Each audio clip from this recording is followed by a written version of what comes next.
Jhalakathi নলসিটিতে motorcycle গাছের সাথে ধাক্কায় মোহাম্মদ মজিবুর রহমান হাওলাদার নামের এক মাদ্রাসা শিক্ষক নিহত হয়েছেন। বৃহস্পতিবার রাতে উপজেলার নলসিটি দপদপিয়া সড়কের খোঁজাখালী এলাকায় এ দুর্ঘটনা ঘটে। দুর্ঘটনায় গুরুতর আহত মোটরসাইকেল চালককে হাসপাতালে ভর্তি করা হয়েছে। পুলিশ জানায়, বৃহস্পতিবার রাতে নলসিটি দপদপিয়া সড়কের খোঁজাখালী বাজারে দ্রুত গতির একটি মোটরসাইকেল নিয়ন্ত্রণ হারিয়ে সড়কের পাশে গাছের সাথে ধাক্কা দেয়।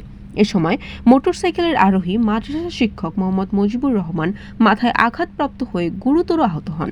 পরে স্থানীয়রা তাকে উদ্ধার করে নলসিটি উপজেলা স্বাস্থ্য কমপ্লেক্সে নিয়ে গেলে কর্তব্যরত চিকিৎসক তাকে মৃত ঘোষণা করেন। নিহত মোহাম্মদ মুজিবুর রহমান হাওলাদার বাকেরগঞ্জ উপজেলার চড়াদি ইউনিয়নের হলতা গ্রামের হাশেম হাওলাদারের পুত্র।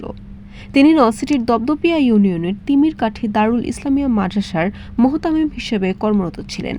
এই ঘটনায় আহত ভাড়ায় চালিত মোটরসাইকেল চালক মোহাম্মদ রাসেল উপজেলার কুলকাঠি ইউনিয়নের 12 করণ এলাকার মুজিবুর রহমানের পুত্র।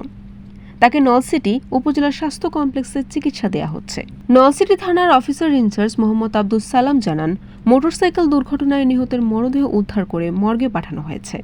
এই ঘটনায় পরবর্তী আইনি ব্যবস্থা প্রক্রিয়াধীন আছে।